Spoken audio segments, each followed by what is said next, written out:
এটা একটা জেলিফিশ ঘুরে এসছে, যে কোনো কারণে বসে আসছে। অরেলিয়াগুলো সাদা হয়ে আছে, প্রথম সাইজ। এটা সমুদ্রের দৈত্য বলা হয়। যদি কাউকে স্পর্শ করে সমুদ্রের জলে, সে অবশ্যই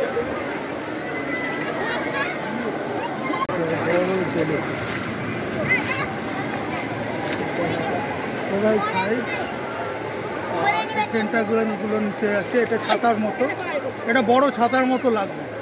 এটাকে তুললে না ছাতার মতো, আর ওইগুলো নিচের দিকে থাকে, নিচে ঝুলে থাকে। ওইগুলোই এই যে রয়েছে না, ওইগুলোতে হাত তুললে সমুদ্রে অবশ হয়ে যায়। ওই জন্য সমুদ্রেদেরকে দৈত্য বলে। হাত না দেয় ভালো।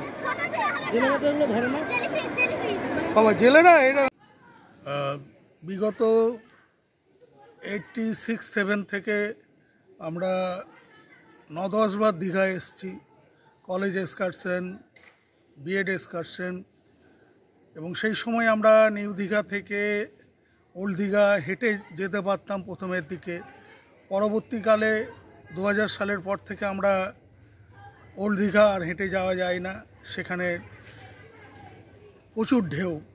তো সেখানে আমরা বিভিন্ন প্রাণী কালেকশন প্রথম 2 বছরে করেছিলাম বিএড পড়তাম যখন, কিন্তু জেলিফিশ আমরা কখনোই পাইনি। যদিও 23 সালে জেলিফিশ একবার উঠেছিল জেলেদের জালে। যেটা অদ্ভুত ব্যাপার হচ্ছে, এবারে প্রচুর পরিমাণে জেলিফিশ এবং তারা মাছের সংখ্যাটা আমরা সামনাসামনি দেখতে পেয়েছি। জেলিফিশ ঢেউয়ের মধ্যে ছিল, একটাই শুধু ভাটার সময় আমরা পেলাম, এবং যেটা বিশাল বড় জেলিফিশ। তো এই জেলিফিশটা আমরা 24 তারিখ দেখতে পেলাম।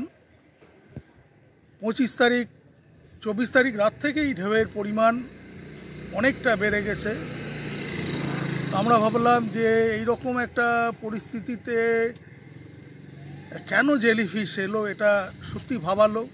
তো বিভিন্ন লিটারেচার সার্ভে করে দেখা গেল জেলিফিশ দূষণ হলে, জলের দূষণ হলে, বিশেষ করে প্লাস্টিক দূষণ, জলের ঘনত্ব, বিভিন্ন সল্টের, বিভিন্ন আর্সেনিক, বিভিন্ন পলিউটেন্ট যদি থাকে, ক্যাডমিয়াম, নিকেল, এবং জলের প্রেসার, এই ধরনের যদি টোটাল বাস্তুতন্ত্র যদি জলের গোলমাল হয়, সেটা জেলিফিশ বুঝতে পারে এবং তারা বায়ো ইন্ডিকেটারের কাজ করে। এটা লিটারেচারে আমরা দেখতে পাচ্ছি।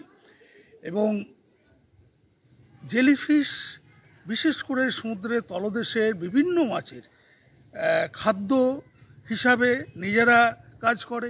এবং জেলিফিশ বিভিন্ন ছোট ছোট শামুক, ঝিনুক থেকে শুরু করে ডিম তারা আশ্রয় দেয়। জেলিফিশ তাদের যে ছাতার মতো ম্যানুব্রিয়াম বলা হয়, এমনিতে ম্যানুব্রিয়াম এবং ছাতার মতো যে অ্যাবোরাল এবং ওরাল সাইড, যেদিকে মুখের দিক সেটাকে ওরাল সাইড বলে, সেখানে তারা লুকিয়ে থাকে, আশ্রয় দেয়। তো 24 তারিখ দেখা গেল সকালবেলায় সেই জেলিফিশটিতে প্রচুর তারা মাছ আশ্রয় নিয়েছে, এবং পিঠের দিকে যে অ্যাবোরাল সাইড সেই দিকে চলে এসছে। তো লিটারেচার সার্ভে করে যেটা দেখলাম, যে এমন হতে পারে এই যে ভূমিকম্প, যার কম্পাঙ্কের মাত্রা 5.3 ছিল, যেটা বঙ্গোপসাগরের ওখান থেকে সম্ভবত 81 কিলোমিটার দূরে ছিল, আর 23 কিলোমিটার গভীরতায় ছিল। তো সেই যে কম্পন, সেই কম্পনটা ফলে জলের যে প্রেশার, জলের যে বিভিন্ন আয়নিক ব্যালেন্স, সেটা কিন্তু গোলমাল মনে হয় হয়েছে। এবং এর ফলে তারা বুঝতে পারে এবং তারা স্থলদেশে চলে আসে।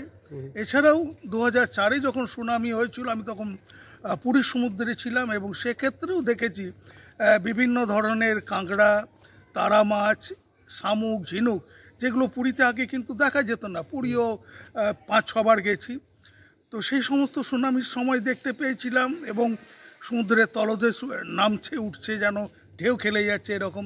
আমাদের জ্ঞান ছিল না, জল অনেক দূরে চলে যাচ্ছে, জ্ঞানের অভাব ছিল।